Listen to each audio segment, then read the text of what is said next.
أعوذ بالله من الشيطان الرجيم. بسم الله الرحمن الرحيم. وما أبرئ نفسي إن النفس لأمارة بالسوء إلا ما رحم ربي إن ربي غفور رحيم. وقال الملك ائتوني به أستخلصه لنفسي فلما كلمه قال إنك اليوم لدينا مكين أمين.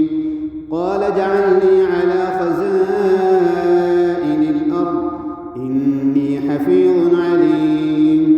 وكذلك مكنا ليوسف في الأرض يتبوأ منها حيث يشاء نصيب برحمتنا من نشاء ولا نضيع أجر المحسنين. ولأجر الآخرة خير للذين آمنوا وكانوا يتقون. وجاء إخوة يوسف فدخلوا عليه فعرفهم وهم له منكرون. ولما جهزهم بجهازهم قال ائتوني بأخ لكم من أبيكم ألا ترون أني أوفي الكيل وأنا خير المنزلين. فإن لم تأتوني به فلا كيل لكم عندي ولا تقربون. قالوا سنراود عنه أباه وإنا لفاعلون. وقال لفتيانه اجعلوا بضاعتهم في رحالهم لعلهم يعرفونها إذا انقلبوا إلى أهلهم لعلهم يرجعون. فلما رجعوا إلى أبيهم قالوا يا أبانا منع منا الكيل فأرسل معنا أخانا نكتل وإنا له لحافظون. قال هل آمنكم عليه إلا كما أمنتكم على أخيه من قبل فالله خير حافظا وهو أرحم الراحمين. ولما فتحوا متاعهم وجدوا بضاعتهم ردت إليهم قالوا يا أبانا ما نبغي هذه بضاعتنا ردت إلينا ونمير أهلنا ونحفظ أخانا ونزداد كيل بعير ذلك كيل يسير. قال لن أرسله معكم حتى تؤتون موثقا من الله لتأتونني به إلا أن يحاط بكم. فلما آتوه موثقهم قال الله على ما نقول وكيل. وقال يا بني لا تدخلوا من باب واحد وادخلوا من أبواب متفرقة وما أغني عنكم من الله من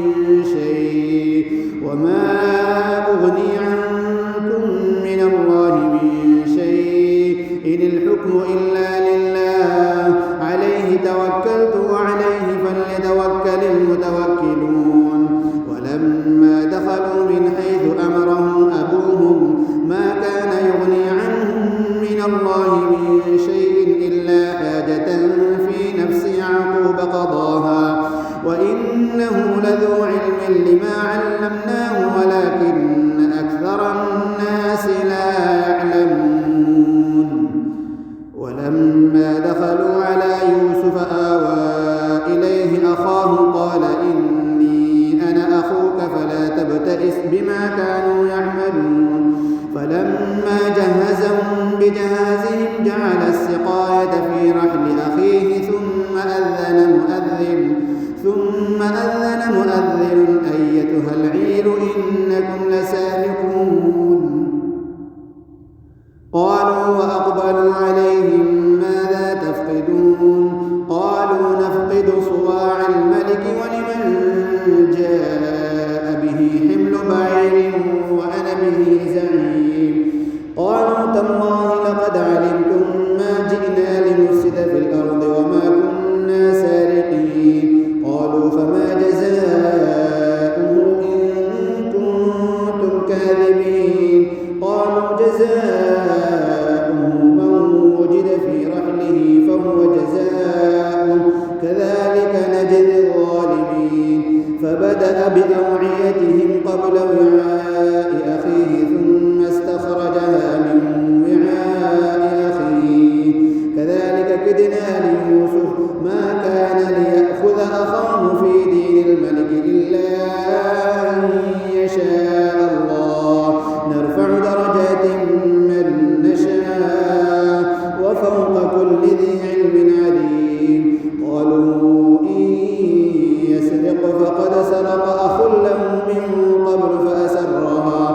فأسرها يوسف في نفسه ولم يبدها لهم قال أنتم شر مكانا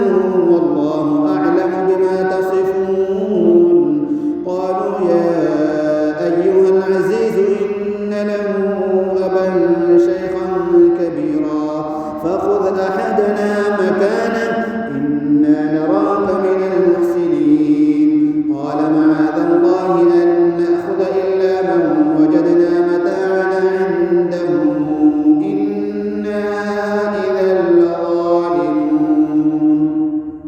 فلما استيئسوا منه خلصوا نجيا قال كبيرهم ألم تعلموا أن أباكم قد أخذ عليكم موثقا من الله ومن قبل ما فرطتم في يوسف فلن أبرح الأرض حتى يأذن لي أبي أو يحكم الله لي وهو خير الحاكمين ارجعوا إلى أبيكم فقولوا يا أبانا إن ابنك سرق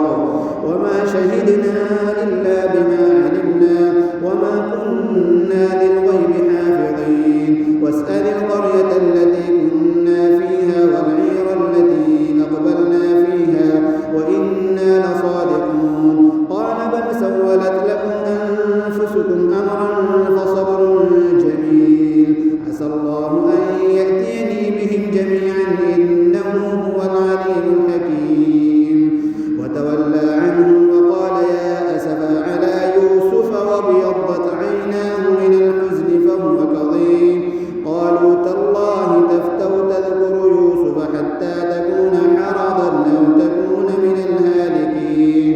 قال إنما أشكو بثي وحزني إلى الله وأعلم من الله ما لا تعلمون يا بني اذهبوا فتحسسوا من يوسف وأخيه ولا تيأسوا من روح الله إنه لا ييأس من روح الله إلا القوم الكافرون فلما دخلوا عليه قالوا يا أيها العزيز مسنا وأهلنا الضر وجئنا ببضاعة مزجاة فأوف لنا الكيل وتصدق علينا إن الله يجزي المتصدقين قال هل علمتم ما فعلتم بيوسف وأخيه إذ أنتم جاهلون قالوا أئنك لأنت يوسف قال أنا يوسف وهذا أخي قد من الله علينا إنه من يتق ويصبر فإن الله لا يضيع أجر المحسنين قالوا تالله لقد آثرك الله علينا وإن كنا لخاطئين قال لا تثريب عليكم اليوم يغفر الله لكم وهو أرحم الراحمين اذهبوا بقميصي هذا فألقوه على وجه أبي يأت بصيرا وأتوني بأهلكم أجمعين ولما فصلت العير قال أبوهم إني لأجد ريح يوسف لولا أن تفندون قالوا تالله إنك لفي ضلالك القديم فلما أن جاء البشير ألقاه على وجهه فارتد بصيرا قال ألم أقل لكم إني أعلم من الله ما لا تعلمون قالوا يا أبانا استغفر لنا ذنوبنا إنا كنا خاطئين قال سوف أستغفر لكم ربي إنه هو الغفور الرحيم فلما دخلوا على يوسف آوى إليه أبويه وقال ادخلوا مصر إن شاء الله آمنين ورفع أبويه على العرش وخروا له سجدا وقال يا أبت هذا تأويل رؤياي من قبل قد جعلها ربي حقا وقد أحسن بي إذ أخرجني من السجن وجاء بكم من البدو من بعد أن نزغ الشيطان بيني وبين إخوتي إن ربي لطيف لما يشاء إنه هو العليم الحكيم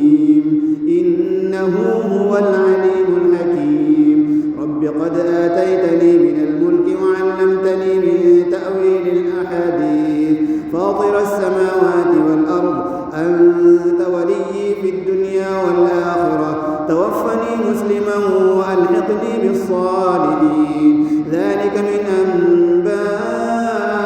الغيب نوحيه إليك وما كنت لديهم إذ أجمعوا أمرهم وهم يمكرون وما أكثر الناس ولو حرصت بمؤمنين وما تسألهم عليه من أجر إن هو إلا ذكر للعالمين وكأي من آية في السماوات والأرض يمرون عليها وهم عنها معرضون وما يؤمن أكثرهم بالله إلا وهم مشركون أفأمنوا أن تأتيهم غاشية من عذاب الله أو تأتيهم الساعة بغتة وهم لا يشعرون قل هذه سبيلي أدعو إلى الله على بصيرة أنا ومن اتبعني وسبحان الله وما أنا من المشركين وما أرسلنا من قبلك إلا رجالا نوحي إليهم من أهل القرى أفلم يسيروا في الأرض فينظروا كيف كان عاقبة الذين من قبلهم ولدار الآخرة خير للذين اتقوا أفلا تعقلون حتى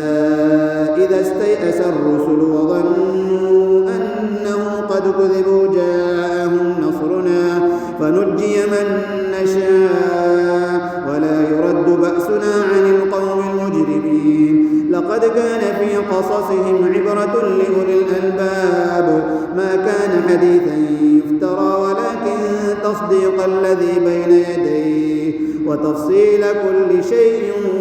وهدى ورحمة لقوم يؤمنون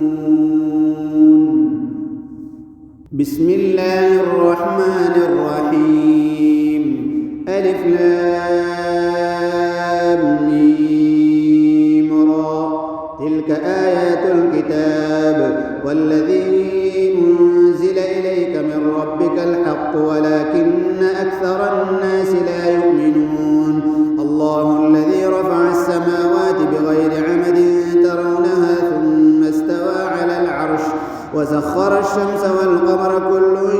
يجري لأجل مسمى يدبر الأمر يفصل الآيات لعلكم بلقاء ربكم توقنون وهو الذي مد الأرض وجعل فيها رواسي وأنهارا ومن كل الثمرات جعل فيها زوجين اثنين يغشي الليل النهار إن في ذلك لآيات لقوم يتفكرون وفي الأرض قطع متجاورات وجنات من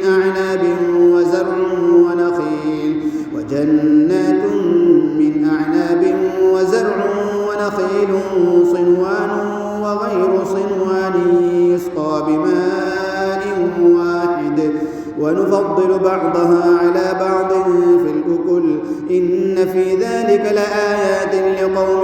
يعقلون وإن تعجب فعجب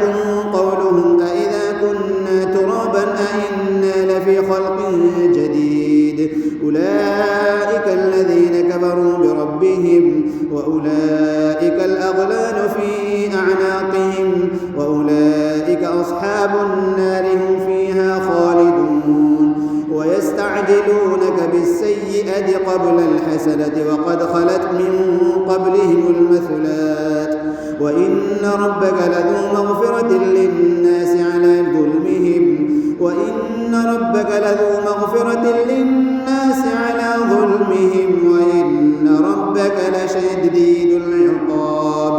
وإن ربك لشديد العقاب ويقول الذين كفروا لولا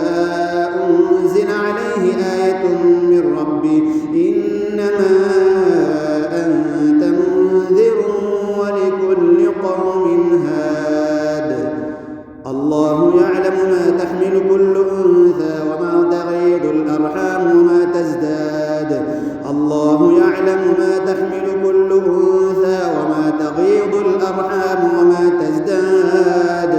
وكل شيء عنده بمقدار عالم الغيب والشهادة الكبير المتعال سواء منكم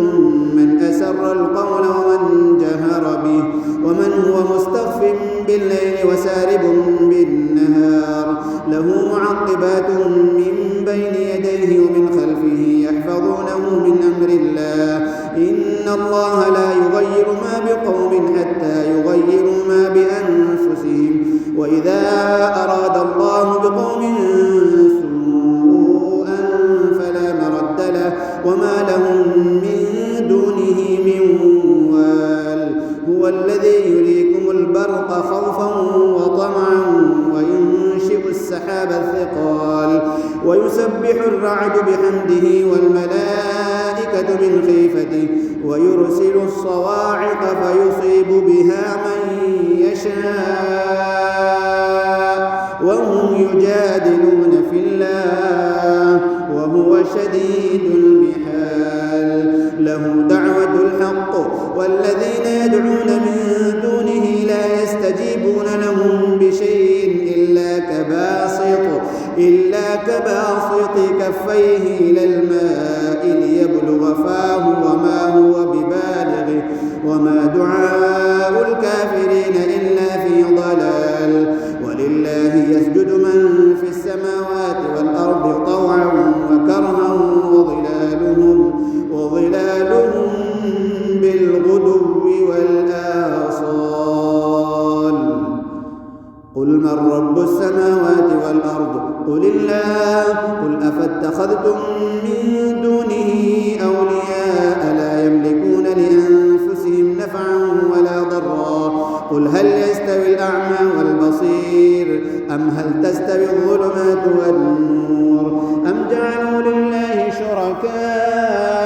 خلقوا كخلقه فتشابه الخلق عليهم قل الله خالق كل شيء وهو الواحد القهار أنزل من السماء ماء فسالت أودية بقدرها فاحتمل السيل زبدا رابيا ومما يوقدون عليه في النار ابتغاء حلية أو متاع زبد مثله كذلك يضرب الله الحق والباطل فأما الزبد فيذهب جفاء وأما ما ينفع الناس فيمكث في الأرض كذلك يضرب الله الأمثال للذين استجابوا لربهم الحسنى والذين لم يستجيبوا له لو أن لهم ما في الأرض جميعا ومثله معه لافتدوا به أولئك لهم سوء الحساب ومأواهم جهنم وبئس المهاد أفمن يعلم أنما أنزل إليك من ربك الحق كمن هو أعمى إنما يتذكر أولو الألباب الذين يوفون بعهد الله ولا ينقضون الميثاق والذين يصلون ما أمر الله به أن يوصل ويخشون ربهم ويخافون سوء الحساب والذين صبروا ابتغاء وجه ربهم وأقاموا الصلاة وأنفقوا مما رزقناهم سرا وعلانية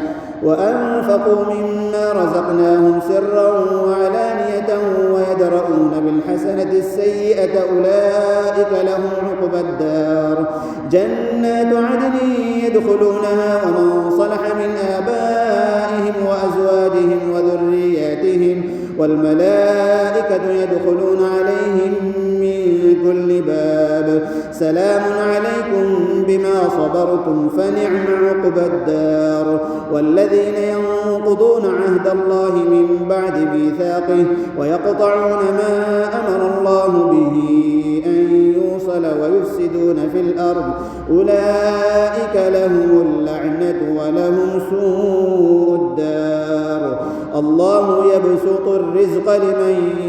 يشاء ويقدر وفرحوا بالحياة الدنيا وما الحياة الدنيا في الآخرة إلا متاع ويقول الذين كفروا لولا أنزل عليه آية من ربه قل إن الله يضل من يشاء ويهدي إليه من أناب الذين آمنوا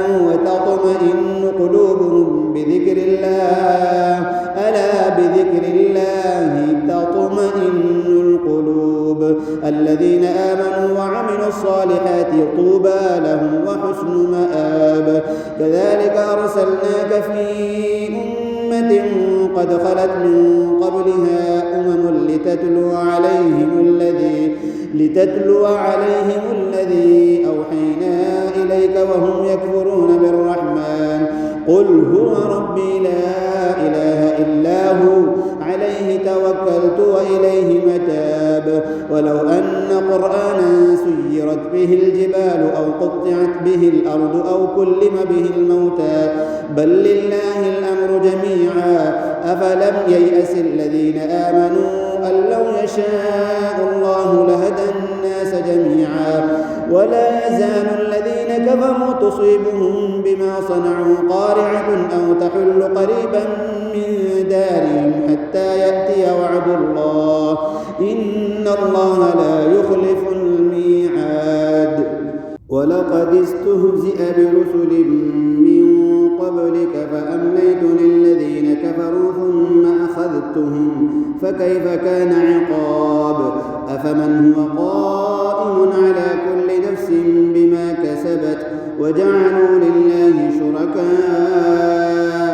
قل سموهم أم تنبئونه بما لا يعلم في الأرض أم بظاهر من القول بل زين للذين كفروا مكرهم وصدوا عن السبيل ومن يضلل الله فما له من هاد لهم عذاب في الحياة الدنيا ولعذاب الآخرة أشق وما لهم من الله من واق مثل الجنة التي وعد المتقون تجري من تحتها الأنهار أكلها دائم وظلها تلك عقبى الذين اتقوا وعقبى الكافرين النار والذين آتيناهم الكتاب يفرحون بما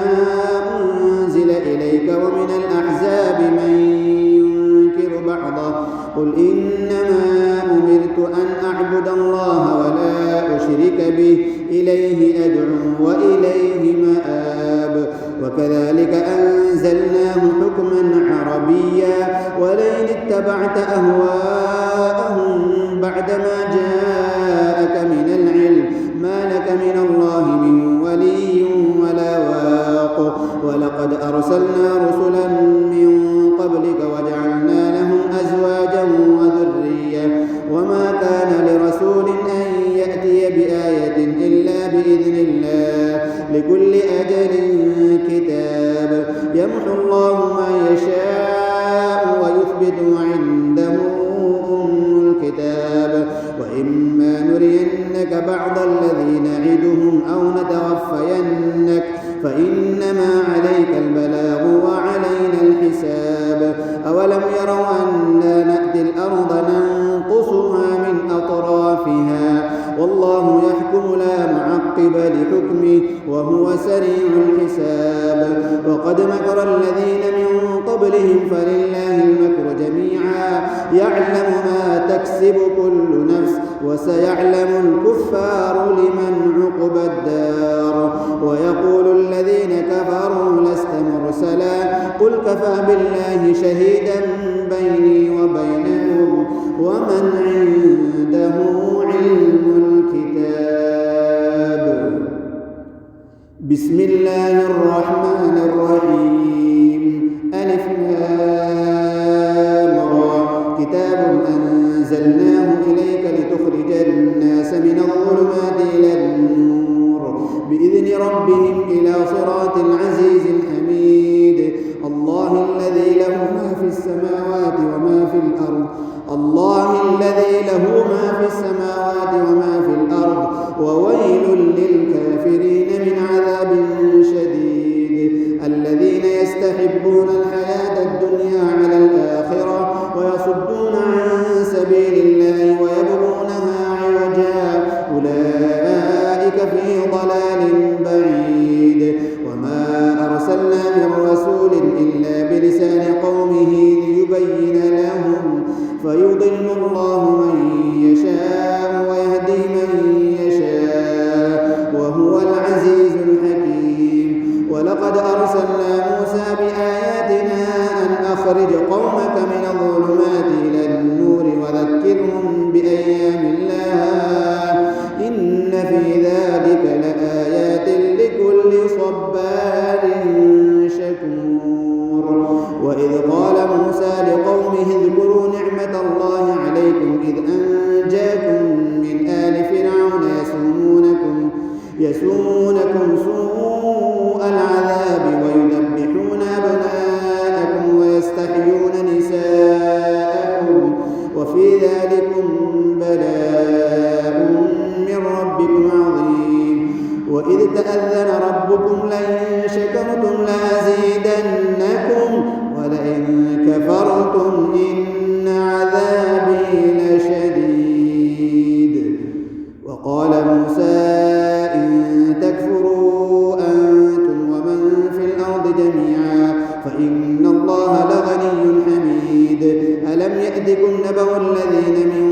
قبلكم قوم نوح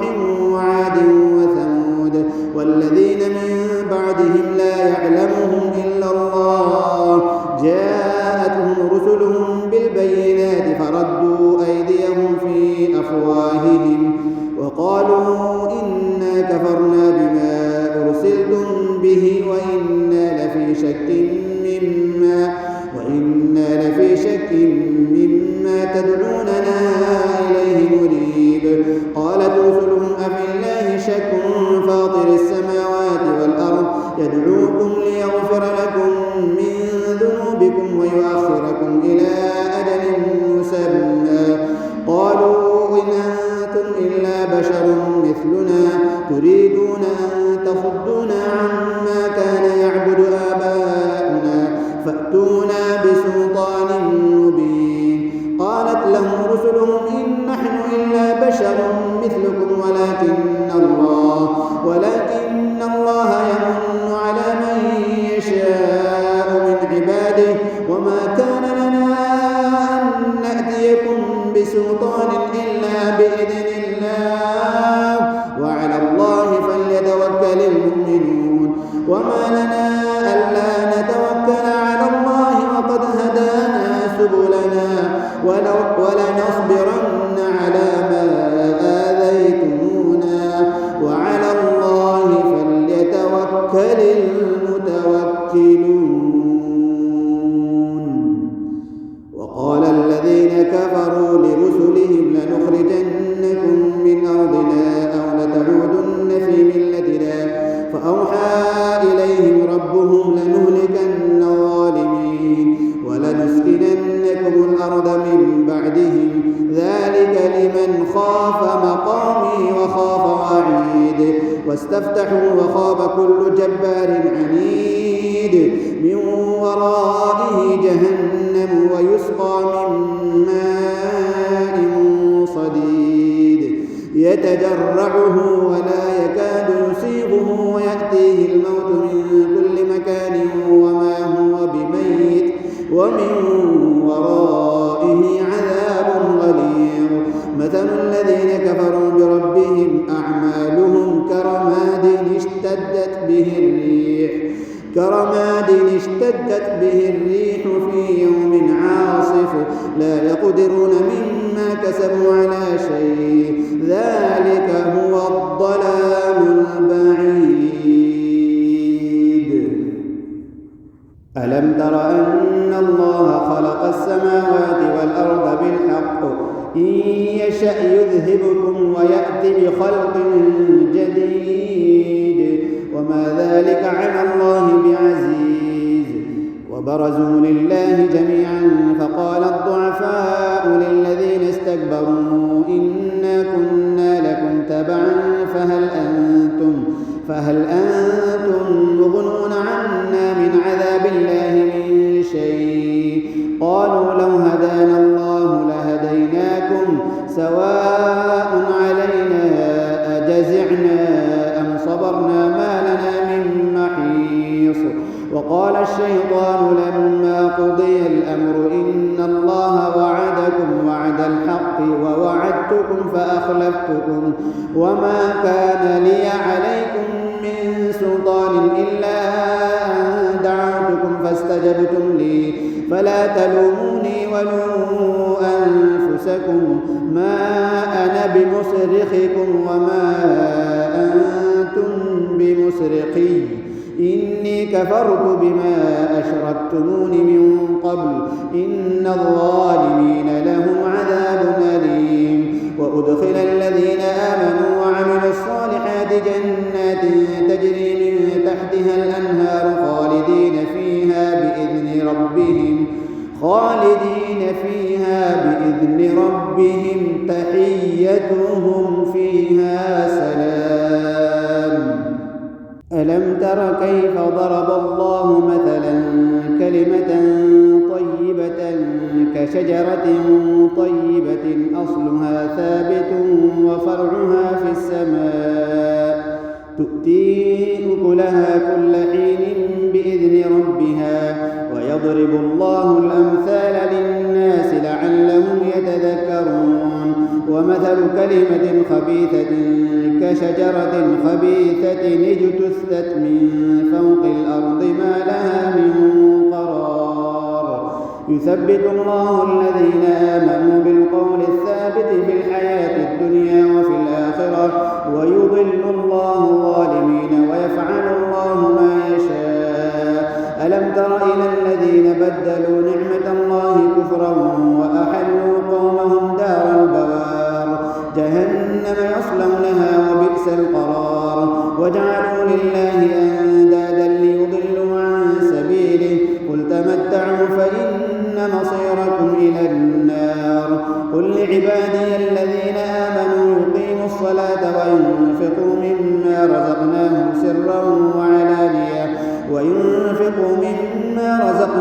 سرا وعلانية من قبل أن يأتي يوم لا بيع فيه ولا خلال. الله الذي خلق السماوات والأرض وأنزل من السماء ماء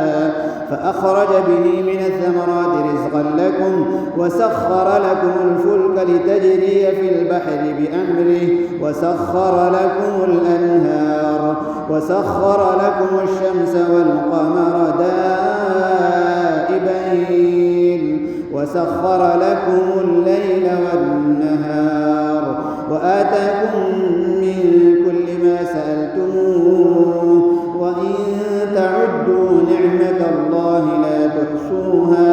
إن الإنسان لظلوم كفار. وإذ قال إبراهيم رب اجعل هذا البلد آمنا واجنبني وبني أن نعبد الأصنام رب إنهن أضللن كثيرا من الناس فمن تبعني فإنه مني ومن عصاني فإنك غفور رحيم. ربنا إني أسكنت من ذريتي بواد غير ذي زرع عند بيتك المحرم ربنا ليقيموا الصلاة فاجعل أفئدة من الناس تهوي إليهم وارزقهم من الثمرات لعلهم يشكرون. ربنا إنك تعلم ما نخفي وما نعلن وما يخفى على الله من شيء في الأرض ولا في السماء. الحمد لله الذي وهب لي على الكبر إسماعيل وإسحاق إن ربي لسميع الدعاء. رب اجعلني مقيم الصلاة ومن ذريتي ربنا وتقبل دعاء. ربنا اغفر لي ولوالدي وللمؤمنين يوم يقوم الحساب. ولا تحسبن الله غافلا عما يعمل الظالمون إنما يؤخرهم ليوم تشخص فيه الأبصار مهطعين مقنعي رؤوسهم لا يرتد إليهم طرفهم وأفئدتهم هواء. وأنذر الناس يوم يأتيهم العذاب فيقول الذين ظلموا ربنا أخرنا إلى أجل قريب نجب دعوتك ونتبع الرسل أولم تكونوا أقسمتم من قبل ما لكم من زوال وسكنتم في مساكن الذين ظلموا أنفسهم وتبين لكم كيف فعلنا بهم وضربنا لكم الأمثال. وقد مكروا مكرهم وعند الله مكرهم وإن كان مكرهم لتزول منه الجبال. فلا تحسبن الله مخلف وعده رسله إن الله عزيز انتقام. يوم تبدل الأرض غير الأرض والسماوات وبرزوا لله الواحد القهار. وترى المجرمين يومئذ مقرنين في الأصفاد سرابيلهم من قطران وتغشى وجوههم النار ليجزي الله كل نفس ما كسبت إن الله سريع الحساب. هذا بلاغ للناس ولينذروا به وليعلموا أنما هو إله واحد وليذكر أولو الألباب.